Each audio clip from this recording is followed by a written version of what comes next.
नमस्कार दोस्तों, मैं दुर्गेश कुमार एक बार फिर वीडियो में आप लोगों का स्वागत करता हूं। आज आपको मैं बताऊंगा अयोध्या राम मंदिर का इतिहास। आखिर हमारे देश के कितने लोगों ने राम मंदिर के पीछे अपनी जान गंवा दी। आखिर क्या हुआ था जिस वजह से सरयू नदी का पानी लाल रंग का हो गया था। सरयू नदी के पवित्र तटों के बीच स्थित है अयोध्या। अयोध्या नगर यानी कि हजार किस्से कहानियों का शहर।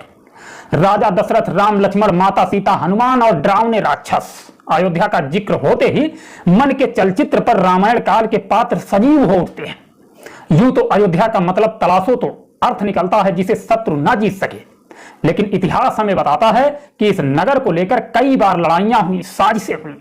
आदि कवि वाल्मीकि और तुलसीदास बताते हैं कि अयोध्या की इसी पावन भूमि पर रामलला का जन्म हुआ था। उनकी लीलाएं, चमत्कार, अवतार के भावपूर्ण किस्से कौन नहीं जानता। ये तो हुई धर्म ग्रंथों की बात, लेकिन हमारे ग्रैंडफादर, ग्रेट ग्रैंडफादर और ग्रेट ग्रेट ग्रैंडफादर के दौर में अयोध्या की क्या कहानी थी। राजा राम के बाद अयोध्या का क्या हुआ, ऐसे सवाल मन में जरूर आते होंगे। यहां से आता है स्टोरी में ट्विस्ट। आज की अयोध्या की कहानी जानने के लिए फ्लैशबैक में चलना होगा। घड़ी की सुइयों को 500 साल पीछे घुमा लीजिए। बात 1500 ईस्वी की है। वो जमाना जब हमारे परदादा के परदादा के परदादा इस धरती पर आबाद रहे होंगे। वो धरती जो भारतवर्ष प्राचीन काल में चंद्रगुप्त, अशोक, विक्रमादित्य जैसे महान योद्धाओं और राजाओं की भूमि थी। मध्यकाल आते आते इस भारत के हिंदू राजा कमजोर और फूट के शिकार हो चुके थे। इसी मौके का फायदा उज्बेकिस्तान के एक लड़ाकू सरदार ने उठाया। नाम था जहीरुद्दीन मोहम्मद उर्फ बाबर। इसे कौन नहीं जानता। हमने आपने इसको नहीं देखा है, लेकिन फिर भी नाम तो सुना ही है। इतिहास के पन्नों पर इसका नाम है। इसे कौन नहीं जानता, सभी लोग जानते हैं। 1526 में बाबर ने हिंदुस्तान के मुगल सल्तनत की नींव डाली। आगरा को उसने राजधानी बनाया। 2 साल ही गुजरे थे, बाबर की नजर उसी अयोध्या पर गई जहां राम जी का जन्म हुआ था। बाबर ने सेनापति मीर बाकी को हिंदुओं के इस पवित्र मंदिर को तोड़ने का फरमान दिया। 1528 में मीर बाकी ने उस मंदिर को तोड़ दिया जहां हिंदू सदियों से राम की पूजा करते थे। इस विदेशी आक्रमणकारी ने उसी मलबे से उसी जगह पर एक मस्जिद खड़ी कर दी। नाम दिया बाबरी मस्जिद। हिंदुओं ने इस चोट से बहुत अपमान, दुख और गुस्सा महसूस किया। वे चाहते थे कि इस राम मंदिर को फिर से बनाया जाए, लेकिन उनकी उम्मीदें परवान चढ़े कैसे। उनके सपनों का मंदिर हकीकत में बने कैसे। रामनवमी गुजर गई, कई दिवाली आकर चली गई। समय के प्रवाह को झेल रही अयोध्या अपनी पीड़ा सीना में दबाए विलाप करती रही। ये नगर कभी नहीं रोशन हुआ। 200-250 साल गुजर गए। हिंदुओं ने आराध्य राम मंदिर की इच्छा को मानस की चौपाइयां, अवध के गीतों और मिथिला की लोक कथाओं में जीवित रखा।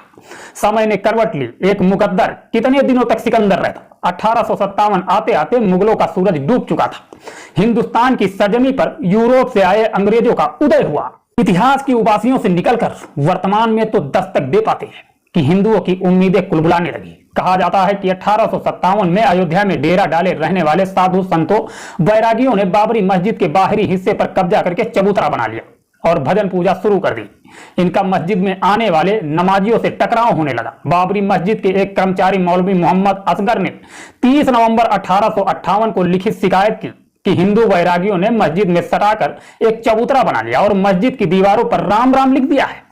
1859 में अंग्रेजों ने एक उपाय निकाला। उन्होंने झगड़े वाली जगह को 2 हिस्सों में बांट दिया। मुसलमानों को मस्जिद के अंदर का हिस्सा दिया, वहीं हिंदुओं को बाहर चबूतरे के पास पूजा करने की इजाजत मिली। लेकिन यह इंतजाम ज्यादा दिन चला नहीं। 1885 में निर्मोही अखाड़े के महंत रघुवर दास ने रामलला का पहला मुकदमा अंग्रेज साहबों की कचहरी में दाखिल किया।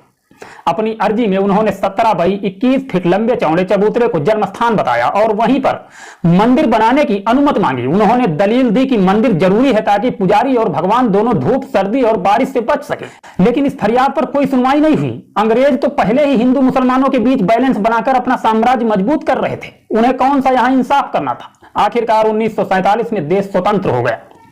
इसी के साथ ही हिंदुओं के मन में राम लहर एक बार फिर हिलोर मारने लगी। अयोध्या के संत बैरागी आजाद देश में रामलला मंदिर देखना चाहते थे। हर कोई चाहता था कि राम मंदिर बने, राम मंदिर के अंदर पूजा पाठ हो, राम मंदिर के अंदर घंटा बाजे। लेकिन यह संभव कहां था। इसके पीछे बहुत से बलिदान बाकी थे। आगे आपको हम सुनाते हैं। मौका देखकर हिंदुओं ने चबूतरे पर फिर से मंदिर निर्माण करना चाहा, लेकिन फैजाबाद के सिटी मजिस्ट्रेट सफी ने इस कोशिश को खारिज कर दिया। मामला ठंडा पड़ा, लेकिन हिंदुओं का टकराव जारी रहा। 1 साल गुजर गया। आजादी के बाद भारत सेटल हो रहा था। 1950 में भारत का संविधान अमल में आया। नए कायदे और कानून से देश चलने लगा। इसी बीच अयोध्या में एक रात ऐसा वाकया हुआ जिसने हिंदू और मुसलमान दोनों की साइकी में उथल पुथल मचा दिया। रामलला प्रकट हुए हैं, राम आए हैं। 23 दिसंबर 1949 की सुबह अयोध्या के आसपास एक कानाफूसी आम होने लगी। कुछ ही घंटों में यह बात जंगल की आग की तरह फैल गई कि पिछली रात विवादित मस्जिद के ठीक नीचे रामलला प्रकट हुए। मस्जिद के बाहर हजारों हिंदुओं की भीड़ जमा हो गई। आखिर ये था क्या? जितने मुंह उतनी बातें। कहा जाता है 22-23 दिसंबर की दरमियानी रात अभय रामदास नाम के एक साधु और उनके कुछ साथियों ने मस्जिद की दीवार फांदकर भगवान राम, जानकी और लक्ष्मण की प्रतिमाएं मस्जिद के अंदर रख दी और यह बात फैला दी कि राम जी प्रकट होकर अपने जन्म स्थान पर विराजमान हो गए हैं। किस्सा तो यह भी है, अभय रामदास की इस योजना का फैजाबाद कलेक्टर के नायर का भी आशीर्वाद प्राप्त था। आखिर अगले दिन उन्होंने मूर्तियां क्यों नहीं हटवाई?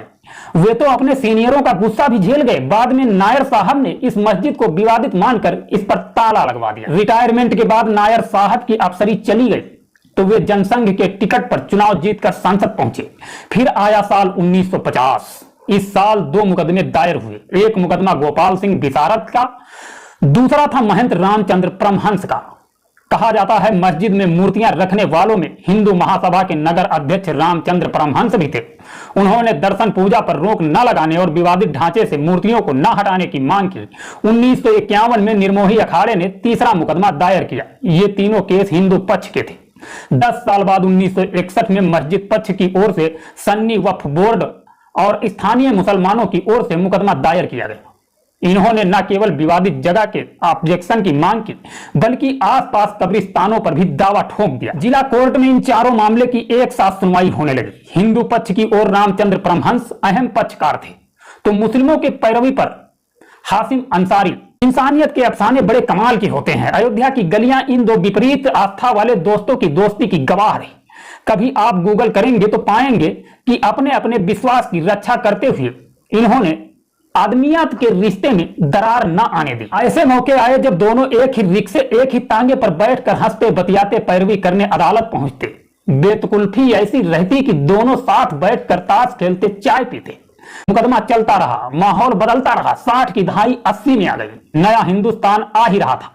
भारत पाकिस्तान युद्ध इमरजेंसी, बीजेपी की गठन, संघ की सक्रियता, इंदिरा गांधी की हत्या, देश में बड़े बड़े कांड हुए। हासिम अंसारी और बाबा परमहंस सालों साल चप्पलें चटकाते रहे तो कुछ किरदार अपनी सियासत चमकाते रहे। 1980 में इंदिरा गांधी की सत्ता में प्रचंड वापसी हुई। इसी साल बीजेपी बनी तो संघ ने हिंदुओं की गोलबंदी का प्लान बनाया। 84 आते आते इसका खाका तैयार हो चुका था। संघ की नजर हिंदुओं के 3 आराध्य राम, कृष्ण और शिव पर गई। संयोग से इससे जुड़े 3 आराधना स्थल अयोध्या, मथुरा और काशी मुस्लिमों के साथ कलेश की वजह थे।